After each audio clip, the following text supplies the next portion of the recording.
ஒரு கேஸ் ஏதாவது emergency case வந்தால் நாங்கள் வந்து கரெக்டாக இன்டிபேட் பண்ணோம். ஸோ இன்டிபேட் பண்ணுறதுக்கு அதுக்கு வந்து நல்லா பக்கா ட்ரெயின்டு ஸ்டாஃப்ஸு அண்ட் டாக்டர்ஸு எல்லாமே வச்சுருக்கிறோம். ஸோ எப்பேற்பட்ட கேஸ் வந்து எப்படி ரொம்ப ஒபீஸாக இருந்தாலும் அவங்களுக்கு வந்து இன்டிபேட் பண்ணி வென்டிலேட்டர் போடணும். ஸோ வென்டிலேட்டர் போட்டு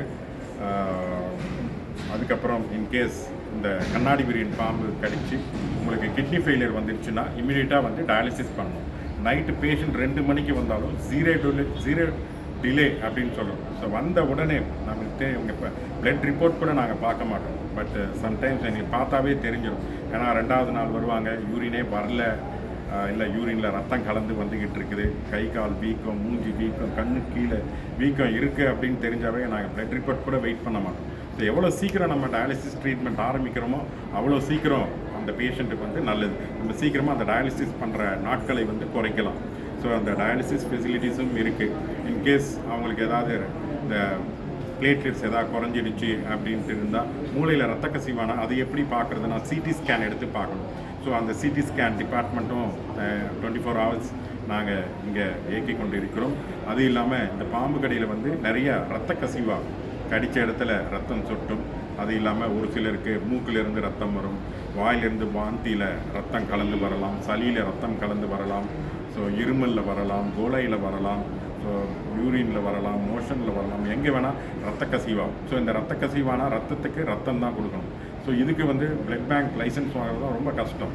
ஸோ அதையும் வந்து நாங்கள் 24 hours இங்கே வந்து பிளட் பேங்க்கும் வச்சுருக்கிறோம். எல்லாம் பிளட் ஸ்டாக் வச்சு எமர்ஜென்சி இமீடியட்டாக ரத்தம் போட்டால் தான் வந்து நம்ம காப்பாற்ற முடியும். இல்லைனாக்கா ஃப்ரெஷ் பிளட்டு கொடுக்கணும். ஸோ கொடுத்தா தான் வந்து அந்த ரத்த கசிவு வந்து நம்ம நிப்பாட்ட முடியும். ஸோ அந்த மாதிரி டயாலிசிஸ், சிடி ஸ்கேன்,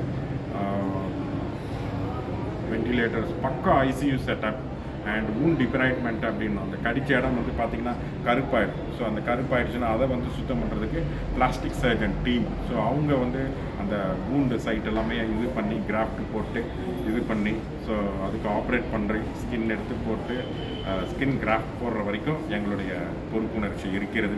ஸோ அந்த மாதிரி நிறைய கேஸை வந்து இங்கே வந்து ஆம்பிடேஷன்றதே வந்து அதாவது கால் விரல் எடுக்கிறது இந்த மாதிரி இதே வந்து மிக மிக குறைவு. ஸோ எங்கள் ஹாஸ்பிட்டல் பார்த்திங்கன்னா வருஷத்துக்கு 1000 பாம்பு கடி கேஸ் வருது. இந்த 1000ல் நாங்கள் பார்த்திங்கன்னா 990 கேஸை வந்து நாங்கள் காப்பாற்றிடுறோம். ஒரு 10 கேஸ் வந்து ஒரு 10 கேஸுன்றதை விட ஒரு 7-8 கேஸ் தான் வந்து எங்களால் காப்பாற்ற முடியாமல் போகுது. ஏன் முடியாமல் போகுது அப்படின்னா கடித்து 2வது நாள் 3வது நாள் விஷம் முற்றிய பிறகு மூச்சு திணறணும். அது இல்லாமல் யூரின் சரியாக போகாமல் டயாலிசிஸ் போய் அந்த விஷம் முற்றிய நிலைமையில் வந்து சில நேரம் பதட்டப்பட்டு ஓடிடுறாங்க. ஸோ அந்த ஓடினாவே அந்த காப்பாற்றுறதுக்கான வாய்ப்பு வந்து ரொம்ப குறைஞ்சிடுது.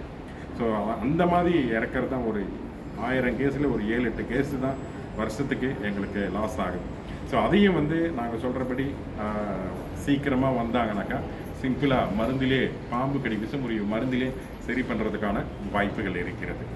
ஸோ இங்கே அது மட்டும் இல்லாமல் இங்கே வந்து இங்கே நர்சிங் காலேஜ் ஸ்டூடெண்ட்ஸும் இருக்கிறாங்க. ஸோ அவங்களும் வந்து நிறையா இங்கே ஹாஸ்பிட்டல்லே வந்து நிறையா கற்றுக்கிறதுக்கான எத்தனையோ தியரிட்டிக்கல் நாலேஜ் இருக்கலாம். சில இதில் வந்து பார்த்தீங்கன்னாக்கா நிறையா தியரி இருந்துக்கிட்டே இருக்கும். பட் ப்ராக்டிக்கல் அப்ரோச்சாக எப்படி ஒரு பேஷண்ட் கிட்ட மூவ் பண்ணுறது, என்னென்ன ப்ரொசீஜர்ஸ் பண்ணுறோம், ட்ரெகாஸ்டமி பண்ணுறோம், central lines, dialysis catheters, so debridement, இந்த ஆர்த்தோ கேசஸும் எலும்பு முறிவு சிகிச்சை இதுவும் நாங்கள் செஞ்சிகிட்டு இருக்கிறோம். ஸோ இதுவும் வந்து அந்த ஸ்டூடெண்ட்ஸ்க்கு வந்து பெனிஃபிட்டாக இருக்கும். So ward duty, ICU duty இதெல்லாமே போட்டு இவங்க பிஎஸ்சி கிரிட்டிக்கல் கேர், அதுவும் இல்லாமல் BMLT lab technician course and operation theatre BSc OTIT கோர்ஸும் எங்களிடம் இருக்கிறது. ஸோ இதற்கும் இந்த ஸ்டூடெண்ட்ஸ்க்கும் வந்து ப்ராக்டிக்கல் நாலேஜ் இப்போ இங்கேருந்து வெளில போனால் இமீடியட்டாக அவங்களுக்கு வந்து ஜாப் கிடைச்சிடும். அந்த ஆளுங்க இங்கே நாராயண ஹிருதயா அவங்க வந்து தெரிஞ்ச டாக்டர்ஸ் எங்களுக்கு நிறைய பேர் இருக்கிறாங்க. ஸோ அங்கேருந்தும் இங்கே வந்து ஓபி கன்சல்டேஷனுக்கு டாக்டர் கண்ணன்ட்டு வரார் எவ்ரி டியூஸ்டே. இன்னைக்கு கூட அவர் வந்து கண்ணன் டாக்டர் நாராயண ஹிருதயாவில் வந்து இங்கே கன்சல்டேஷனுக்கு வரார்.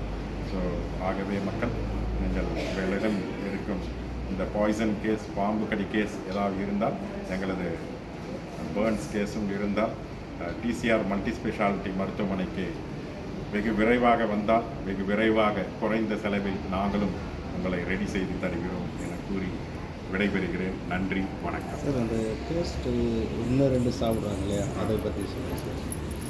ஸோ இந்த ரெட்டால் பேஸ்ட். இந்த ரெட்டால் பேஸ்ட்டில் பார்த்தீங்கன்னா 3% எல்லோ பாஸ்பரஸ் அப்படிங்கிற ஒரு காம்பவுண்ட். இந்த பேஸ்ட் ஆனப்பட்டது ஸ்லோ பாய்சன். ஃபஸ்ட் நாள் ஒன்றுமே பண்ணாது, இரண்டாவது நாள் தான் கொஞ்சம் மயக்கம் இருக்கும், ரொம்ப டயர்டாக இருக்குன்னு படுத்துக்கிட்டே இருப்பாங்க, அப்படியே வாந்தி எடுத்துக்கிட்டே இருப்பாங்க. ஸோ எது சாப்பிட்டாலும் வாந்தி எடுத்துக்கிட்டே இருப்பாங்க, ஸோ சாப்பிடவும் முடியாது.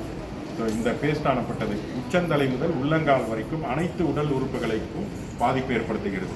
மெயினாக பார்த்தீங்கன்னா கல்லீரலுக்கு பாதிப்பு ஏற்பட்டுச்சுன்னா காமால வரும், ரத்த கசிவு வரும், உப்புச்சத்து குறைஞ்சிடும். ஆல்புமின் ப்ரொடக்ஷன் வந்து லிவரில் தான் நடக்கும். ஸோ இந்த ஆல்புமின் ப்ரொடக்ஷன் குறைஞ்சாவே உங்களுக்கு கை கால் வீக்கம், மூஞ்சி வீக்கம், எல்லா பக்கம் நீர் கோக்க ஆரம்பிச்சிடும். ஸோ நுரையீரலில் நீர் கோத்துரும், இருதயம் சுற்றி நீர் கோத்துரும், வயிற்றில் நீர் கோத்துறதுக்கான வாய்ப்புகள் இருக்குது. ஸோ இதுக்கு வந்து ஆல்புமின் இன்ஜெக்ஷன் போட்டு கரெக்ட் பண்ண வேண்டியதாக இருக்குது. அடுத்தபடியாக பார்த்தீங்கன்னா அந்த காமான் லெவல் ஏற ஏற மூளைக்கு பாதிப்பு ஏற்பட்டுச்சுன்னா அந்த பேஷண்ட் வந்து ரொம்ப டயர்டாக இருக்குது, ரொம்ப சோர்வாக இருக்குது, என்னால் முடியல, நடக்கக்கூட முடியல. அது இல்லாமல் பார்த்திங்கன்னா ஒரு சிலருக்கு வந்து மயக்கம் இருந்துக்கிட்டே இருக்கும், தூக்கம் ஜாஸ்தியாக வரும், தலை சுற்றல் வரும். ஸோ தலை சுற்றிட்டே இருக்குது, தலை நிற்க இல்லை, நடந்தாவே தலை சுற்றல் இருக்குது. அது இல்லாமல் சம்டைம்ஸ் ஃபிட்ஸ் எதாவது வர்றதுக்கு வாய்ப்புகள் இருக்குது. ஸோ இந்த பேஸ்ட்டு வந்து மெயினாக இருதயத்துக்கும் பாதிப்பு ஏற்படுத்தக்கூடியது. ஸோ இருதயத்துக்கு பாதிப்பு ஏற்பட்டுச்சுன்னா பிபி வந்து குறைஞ்சிடும், இருதய துடிப்பு மாறுபட்டு வரும், மாரடைப்பு வர்றதுக்கும் வாய்ப்பு இருக்கிறது. ஸோ இந்த பேஸ்ட்டை அமுத்தி பார்த்திங்கன்னா ஒரு புகை வரும். அந்த புகை வந்து பாஸ்பரஸ் பென்டாக்சைடு அப்படின்ற விஷவாயு. அந்த விஷவாயு வந்து நுரையீரலுக்கு போச்சுன்னாவே மூச்சு திணறல் ஏற்படுறதுக்கு வாய்ப்புகள் இருக்குது. ஸோ அந்த மாதிரி மூச்சு திணறல், ஆக்சிஜனோட அளவு குறைஞ்சி மூச்சு திணறல் ஏற்பட்டுச்சுனாவே வென்டிலேட்டர்லாம் போட்டு அப்புறம் ட்ரக்கியாஸ்டமிலாம் பண்ணி சுயநினைவு இருந்துடுச்சுன்னா அவங்க வந்து நல்லபடியாக ரெடி ஆகிடுறாங்க. பட் சுயநினைவு இழந்துட்டாங்கன்னா காப்பாற்றுறது என்ன பண்ணாலும் ரொம்ப கஷ்டமே. ஸோ அது இல்லாமல் இந்த பேஸ்ட்டு வந்து ஆசிட் மாதிரி. ஸோ தண்ணி இந்த குடல், வயிறு இதெல்லாமே புண்ணாக்கி அல்சர் மாதிரி ஆக்கிட்டு தண்ணி குடித்தாலும் வாந்தி, தண்ணி குடிக்காட்டியும் வாந்தி எடுத்துக்கிட்டே இருப்பாங்க. ஸோ வாந்தி நிப்பாட்டுறதுக்கு எவ்வளவோ இன்ஜெக்ஷன்ஸ் போட்டாலும் கண்ட்ரோல் பண்ணுறதே ரொம்ப கஷ்டமாக இருக்கும். அது இல்லாமல் இந்த பேஸ்ட் ஆனப்பட்டது கணையம், பேங்க்ரியாஸ்க்கும் பாதிப்பு ஏற்படுச்சுன்னா சர்க்கரையுடைய அளவு அதிகமாக்கி விட்டுரும், பிபியை குறைச்சி விட்டுரும். ஸோ அது இல்லாமல் கிட்னிக்கு பாதிப்பு ஏற்பட்டுச்சுன்னா இந்த சோடியம், பொட்டாசியம், கால்சியம் எல்லாமே 3 குறைஞ்சிடும். ஸோ இது 3 குறைஞ்சினாவே கையெல்லாம் மறுத்து போயிடும். ஸோ கையெல்லாம் மடிஞ்சிட்டு போகுதுன்னுவாங்க. சில நேரம் பாத்ரூம் போகிறன்ட்டு அங்கேயே போய் மயக்கம் போட்டு விழுகிறதுக்கு வாய்ப்புகள் இருக்குது.